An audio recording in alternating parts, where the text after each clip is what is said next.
Felicity from GetYourRockOut here with Tom from Straight Lines. How are you doing today? I'm good, thank you, yeah. And of course we are here at Sonisphere Festival and you guys have just come off stage. Yes. How was the set?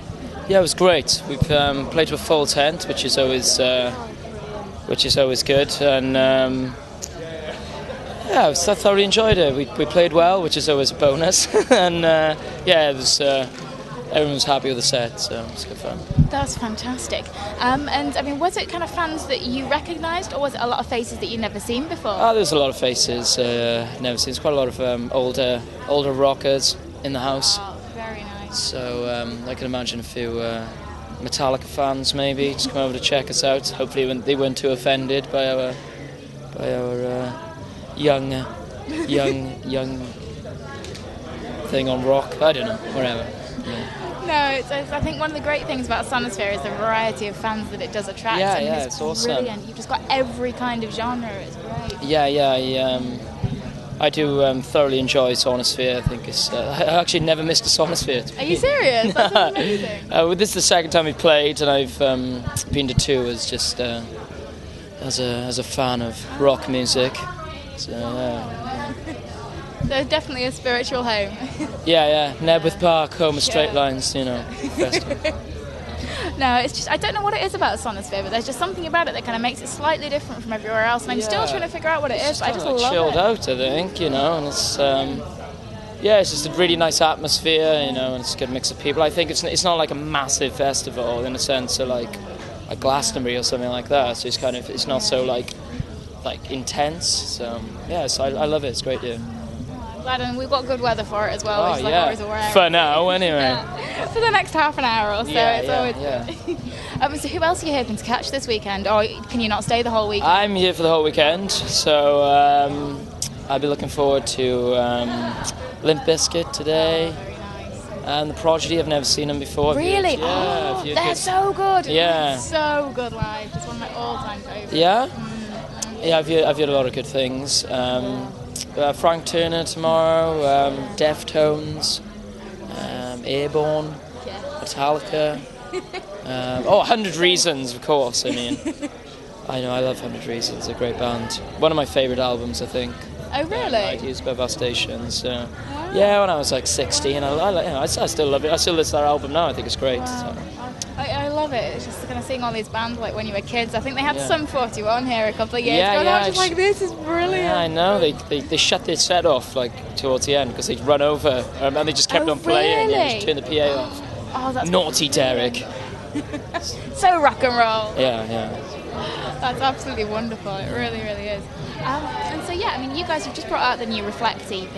Yes. I mean, how have you found the reaction to that? Have you been happy with it? Yeah, it was great. I mean, we self-released it, and we didn't really know what to expect. And a lot. I mean, it was quite a lot. It was a different style to our previous stuff. We hadn't released anything or recorded anything for about 3 years. So. Yeah, it was definitely a kind of progression, sound, etc. And, you know, we went to like #2 in the iTunes rock chart, which was good for us. I mean, you know, we released. A little, you know, you can cope with that again. I know. There was no press, there was no radio. It was just like we just put it out, and yeah, people got into it, and it was. I enjoy playing those songs, so they're a bit more rocking. So yeah. And do you think that it kind of appealed to fans that have been fans for ages, or do you think it went a long way and it kind of got into a new fan base? Yeah, definitely. It was definitely divided opinion, I think. There was I don't know, a lot of older people enjoyed it because it was more like classic rock. That was it was kind of Black Sabbath influenced and kind of Led Zeppelin, along with kind of usual Straight Lines melodies, wherever. I don't particularly want to go into too much about the sound of it, but yeah, it was cool. I think people respected that we were just trying to make different music, and not trying to jump on a bandwagon, just kind of going against our old sound, I guess. Yeah. And I guess, I mean, every band progresses the more, the older they get as a band. I mean, your entire outlook on life changes, and so for your music not to change, I mean, I think there's probably something wrong. Yeah, I mean, that's the case. We produce all our own stuff, we record all our own music, and I don't think there's many bands that do that, to be honest. And I think our package at the moment is just completely DIY. It's like we have no label, nothing. We were on Extra Mile and stuff, but times are changing, I think, and in the music industry, I don't think I mean, obviously it'd be lovely to, be touring the world and getting paid lots of money, but I mean, just got to be realistic. I mean, we're just making the best out of our situation, so. And would you re-sign to a label if the opportunity came up, or are you enjoying the DIY aspect for now? I don't know. I mean, definitely if there was some form of deal, or I mean, we got, everyone would love to, do what they love for a living, and get paid a wage. But I think, we have no problem in doing this, carrying on this kind of trend. I mean, if something comes along, then cool. But I just really don't. I'm not going to just give my music away to any old label or anything. I don't. No. Good way of looking at things. Yeah. And the DIY aspect is obviously working. Well, yeah, I mean, it's a very slow process, but it's we've never been the type of band that just kind of just jumped on a bandwagon. We have no image or we're just four scruffy people playing rock music. It's not, we're not trying to be, trying to fit in with anything or any sort of genre or scene, I guess. We're just doing same as Canterbury, as you just interviewed, They're lovely guys. Another band that make great music. There's no gimmicks or anything. It's just straight up, sell band. I mean, that is the long road. If you want to be that type of band, Yeah, I know. So you just got to be persistent with what you believe in, I guess. So. And the next kind of few months, what are you planning? What can we expect from you guys?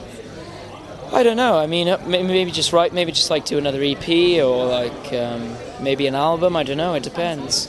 Yeah, I mean, writing songs has never really been a problem for our band. It's just.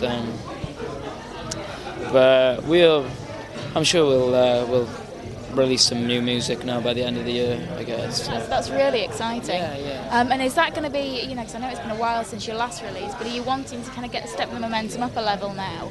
Or are you just in the place at the moment where you want to be writing? I think with that band now, I think we just kind of realised that people who like our music are just going to maybe just stick by us for the we don't have a massive following, but I mean, the people who like our band are just kind of I love Biffy Clyro and I followed them from the first album and just stuck with that band, and I just kind of think that's the same with we don't have a massive fan base. We're not in magazines or on the radio. We're just we're just there, and if people like it, I think they just kind of stick with us, so we're not kind of like a fad, I don't think. Maybe, I don't know. And to be honest, I think that often when you've got a band that's been more of a slow burner, it's fans that stick around for longer rather than these one-hit wonders that come and then they do something and then you're like, well, you've not heard of these guys for 6 years. I mean, it's people just put I don't know, people, this country's a bit youth obsessed. Everyone thinks you got to do everything before a certain age, and it's if you're still in the band at 30, it's I could still be in straight line, so I'm 35, and I'll be enjoying it as much as I am now, or 40. Look at Bruce Springsteen. I mean, how old is he? And he still obviously loves what he's doing, and so if you love it... I mean, I wouldn't compare ourselves to Bruce Springsteen, but, I mean, we all, as I said, we've recorded all our own albums, we've recently just started releasing our own stuff, and I mean, there's really no kind of we got to make it. It's well, just carry on, just have a laugh and enjoy it. I mean, we enjoy it, and that's the main thing. So I think while you enjoy it, there's no reason to stop. No, exactly. So. And we are a pretty good band. It's we believe in our ability. So it's we're maybe some people disagree with that, but it's not even keep on plugging away. It's this is what we do. We work full-time jobs and we play in a band. There's no, people just put too much pressure on themselves, I think.